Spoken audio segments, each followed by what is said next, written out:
ఆంధ్రుల కలల రాజధాని అయినటువంటి అమరావతిని ఈరోజు మరొక్కసారి రాష్ట్ర ప్రభుత్వం, కూటమి ప్రభుత్వం అధికారంలోకి వచ్చిన తర్వాత కేంద్రంలో రానున్నటువంటి భవిష్యత్తులో 40 ఏళ్ల తర్వాత కూడా ఎటువంటి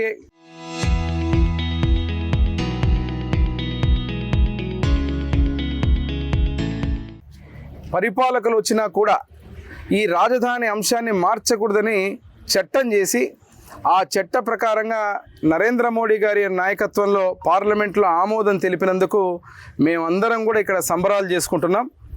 విద్యుత్ దీపాలంకరణే కాకుండా మహిళలందరూ కూడా వారి వారి యొక్క నియోజకవర్గాలు వారి ఇళ్ల ముందు కూడా ముగ్గులు వేసి అమరావతి రాజధానికి సంఘీభావం తెలుపుతూ ఆనందోత్సాహాల్లో పాల్గొనడం జరుగుతూ ఉంది.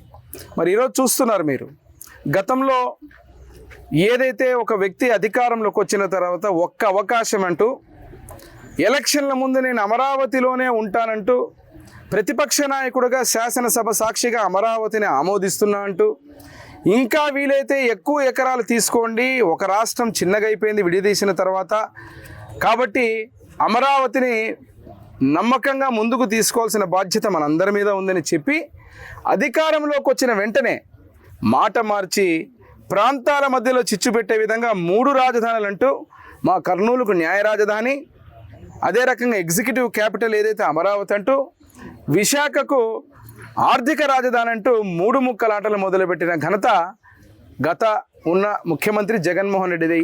మరి అదే రకంగా ఆ రోజు నుంచి ఈ రోజు వరకు కూడా వేల ఎకరాలు రైతులు ఆ భూములు ఇచ్చి ఆ రైతులని అధికారంలోకి వచ్చిన తర్వాత సంకెళ్ళు ఇచ్చి పోలీసుల బూటుకాళ్లతో తన్నిచ్చి రాష్ట్ర రాజధాని ఏదైతే అమరావతిని ఈరోజు ప్రతి ఒక్క 175 నియోజకవర్గాలకు గ్రోత్ ఇంజన్ లాగా ఇవ్వటువంటి ఆ రాజధానిని అడ్డుకునే విధంగా న్యాయస్థానం నుంచి దేవస్థానానికి పాదయాత్ర చేసి చరిత్రలో లేని విధంగా ఆ రైతులందరూ కూడా ఒక పెద్ద పోరాటం చేస్తే ఈరోజు ఆ రైతుల యొక్క పోరాట ఫలితమే, వారి త్యాగ ఫలితమే ఈ అమరావతి రాజధానిని మరి మన కూటమి ప్రభుత్వం వచ్చిన తర్వాత చట్టబద్ధత చేస్తూ కేంద్రంలో నిర్ణయం తీసుకోవడం వరకు మీరు చూస్తుంటే, ఈ రోజుకు కూడా జగన్ అనే వ్యక్తి యొక్క ఆలోచనలు కానీ అతని యొక్క విషం చిమ్మేటువంటి అమరావతి మీద ఉండేటువంటి ఆలోచన కానీ ఇంకా మార్పు రాలేదు.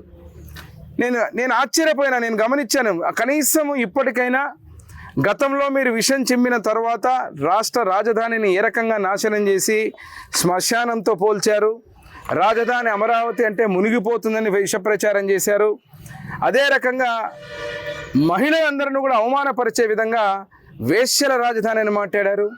అదే రకంగా ఇంకో పక్కన చూస్తే కులాల మధ్యలో చిచ్చు పెట్టే విధంగా ఇది కమ్మ కులానికి సంబంధించిన వ్యక్తులే అధికంగా ఉన్నారని కమరావతి అని చెప్పి హేళన చేస్తూ కులాల మధ్య మాట్లాడారు.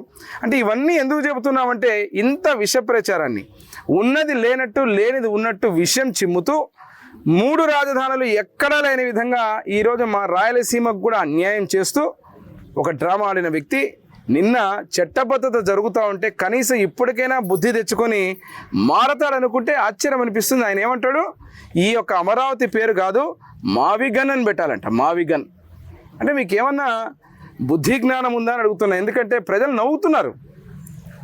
హాస్యాస్పదంగా మీరు చెప్పేటువంటి మాటలు ఈరోజు రాష్ట్ర ప్రజల యొక్క ఆర్థిక స్థితిగతులను, అదే రకంగా రాజధాని అంశాన్ని ఒక సెంటిమెంట్గా భావించి మన రాష్ట్ర పురోభివృద్ధికి, సర్వతోముఖాభివృద్ధికి రాజధాని, పోలవరం అనేది 2 ప్రాజెక్టులు అత్యంత కీలకమైనదని, రాయలసీమ ప్రాంతానికి కూడా అత్యంత కీలకమైనటువంటిదని చెబుతూ ఉంటే కనీసం దాని మీద ఏమాత్రం సీరియస్నెస్ లేకుండా మీరు మాట్లాడే మాటలు ఏమంటే, అధికారం వచ్చినప్పుడంతా రాజధానిని మార్చడం, ఆ రాజధాని పేర్లను మార్చడం, మావిగన్ అంట. మీరు మాట్లాడేది మావిగన్ అంటే ఏమనుకుంటున్నారు మీరు? అంటే రాజధాని మీద ఈరోజు కూడా మీ యొక్క ఆలోచన మారలేదు.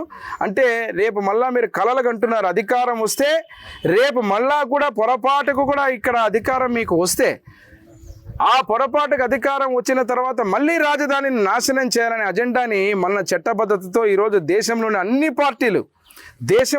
పార్టీలు సంఘీభావం తెలిపి మన రాష్ట్రానికి అమరావతి రాజధాని అని చెప్పి ఒప్పుకొని చట్ట పద్ధతికి బలోపేతం చేయాలని చెప్పి అందరూ ఆమోదించితే ఒక్క వైసీపీ పార్టీ మాత్రం వ్యతిరేకించడం. కాబట్టి ఇప్పుడు రాష్ట్ర ప్రజలందరూ అప్రమత్తంగా ఉండాలి. ఇటువంటి దుర్మార్గమైన పార్టీలని మళ్ళా పొరపాటుకు కూడా అధికారంలో తెస్తే, పొరపాటు కూడా, ఎందుకంటే ఆలోచన లేదు. ఎందుకంటే మీకు ఒక చిన్న చరిత్ర చెప్తా. ప్రతిపక్ష నాయకుడిగా ఆ రోజు శాసనసభ సాక్షిగా అమరావతికి నేను వ్యతిరేకం కాదన్నాడు. అధికారంలో వచ్చిన వెంటనే 3 రాజధానులు అంటూ అధికారంలో వచ్చిన తర్వాత మాట మార్చాడు. మాట మార్చిన వెంటనే ఈరోజు పులివెందుల ఎమ్మెల్యేగా మిగిలిపోయాడు. మరి ఇదే రకంగా ఇప్పుడు మీరు చేస్తున్నటువంటి దుర్మార్గం, ఈ క్షణానికి కూడా మీరు ఈరోజు అమరావతి మీద చిమ్ముతున్న విషయానికి రానున్న రోజుల్లో రాష్ట్ర ప్రజలు నిర్ణయిస్తారు. పులివెందుల ఎమ్మెల్యేగా ఉన్న మీరు రేపు ఏ రకంగా మిగిలిపోతారో రేపు భవిష్యత్తు నిర్ణయిస్తుంది. ఈరోజు అదే రకంగా మీరు చూస్తే ఇది ఒక అమరావతి అభివృద్ధే కాదు, మా ముఖ్యమంత్రి వారు నారా చంద్రబాబు నాయుడు గారు అభివృద్ధి వికేంద్రీకరణ చేస్తున్నారు. రాజధాని ఒకటే, కానీ అభివృద్ధి మాత్రం ప్రతి ప్రాంతానికి చేస్తున్నారు.